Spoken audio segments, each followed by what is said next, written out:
is the Chinese Pizza House Friday Night Blitz, brought to you by Car Giant Auto Group. Welcome back, everyone. You talk about questions. We had some questions for Beckville after their Week 1 loss to Timpson. We thought maybe this year's Beckville team just doesn't have it. Maybe that was 5 weeks ago, though, man. They've been answering that question. Well, I was getting to that. They've been really good since then. Looking for 5 straight wins tonight, taking on the Hawkins Hawks. How do you think they came up with that name, Wesley? I think it was very difficult. Probably. Kalen Castles making it look easy. Look at the tough running from the quarterback inside the 10. The Bearcats fired up. Second play, second down, Jacoby Williams, touchdown. Williams is going to have his choice at college here in a couple years. Texas is looking at him. Who else? Texas is the big one. Yep. He's got 9 right now, but he's still got... He'll add to that. Castles finds J.T. Smith, first down. And then 3 plays later, Castles hands off to Bo Hammonds. Hammonds is so much fun to watch. Look at the moves, look at the speed. Look at the acceleration. Touchdown, Bearcats. Beckville, 5-1 now. After a big win over the Hawkins. Hawks, final score of this one? We got it, come on. We do not have it, but Beckville did win. We'll have the final for you. We'll update you later in the show. Center, the Rough Riders on the road taking on the 1-loss Rusk Eagles, after a 4th down stop. I've never seen a black and red eagle. Yeah, handing it off to Spencer Barnett. Barnett taking off. Barnett zigging and zagging.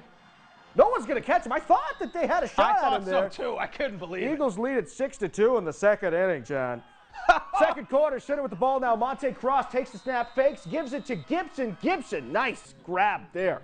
Rough Riders lead 8-6, and that kind of describes this game. Back and forth we go. Yeah. Rusk again with the ball. McCown, look at him go. Son. It's Luke McCown's son. You were right about that. Rusk retakes the lead. Center, they're going to answer it because that's what this game was. That's what every single center game is. You're 100% right about that. What an effort.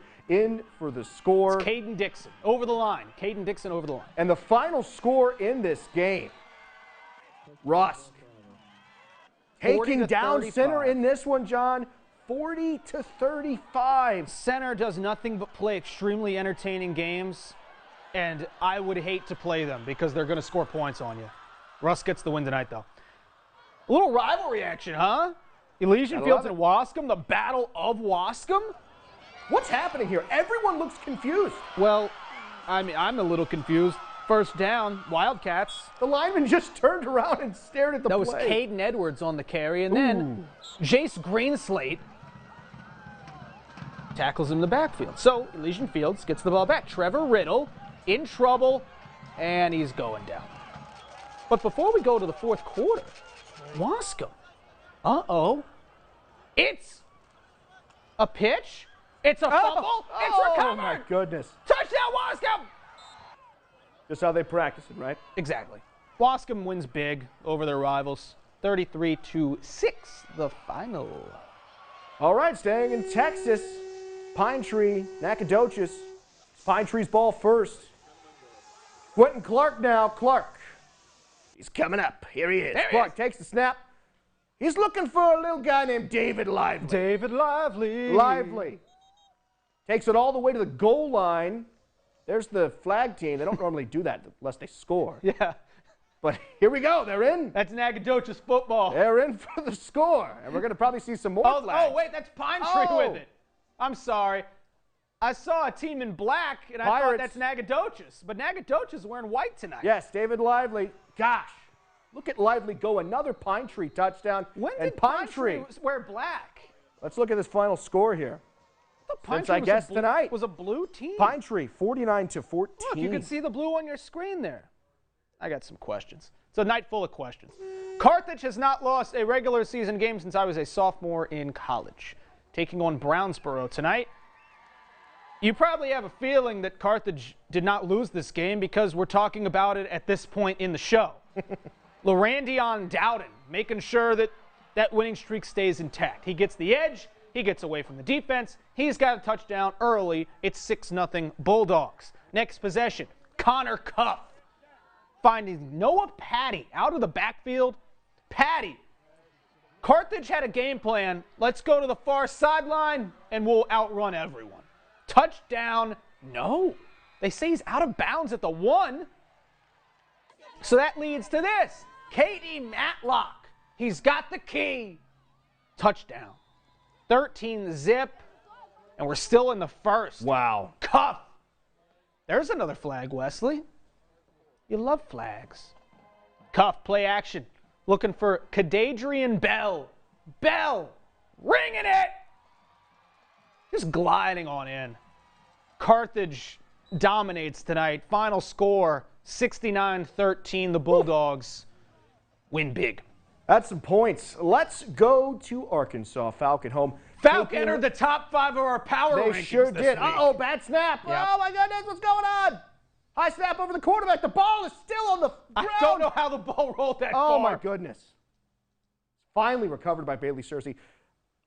Now on offense, it's Dylan Sprayberry. We don't get to Arkansas much, but when we do, Dylan Sprayberry's in the highlights. Yeah, in for the score.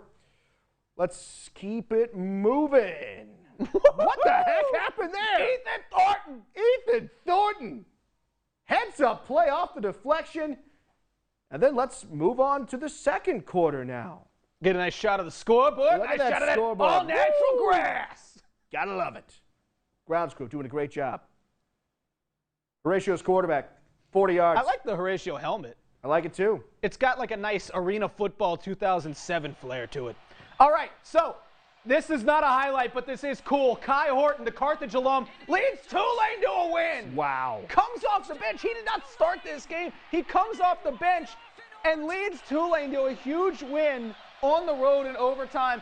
Congratulations to the former Bulldog great Kai Horton and the Tulane Green Wave on a big win in the Lone Star State tonight. It always blew my mind. Tulane, the only Division I offer that Kai Horton had. All Kai Horton has ever done is win football games.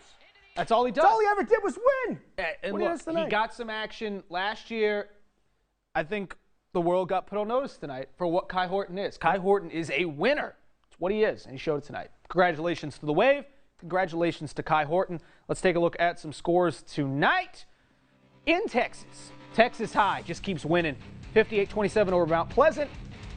Paul Pewitt falls to Redwater 31-24. DeKalb beats New Boston. This was the game that I really was intrigued by.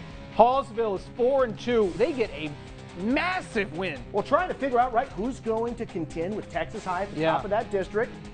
Well, I said this game went down the wire, man. I said Marshall's going to understand they need to win to contend with Texas High. But then Hallsville comes out and they beat Marshall, and Hallsville's already lost to Texas. Yep. So like a great game. Texas High is in the driver's seat now in that district. Let's keep it moving. Some more scores. Joaquin 34, Garrison 21. The Rams. That Rams offense, man, year in, year out, it's consistent. They score points. We're not talking about them, but they're 5-1 now. They are 5-1, and Timpson. What can we say about Timpson that we haven't already said? 55-6 over St. Augustine. We were talking about it. I don't know if their kids know what the fourth quarter is. I mean, they just. It's a fair point. They don't play that late in the game. All the games are over by halftime. Is that it for Texas scores? It. All right, we'll have more Friday Night Blitz after this.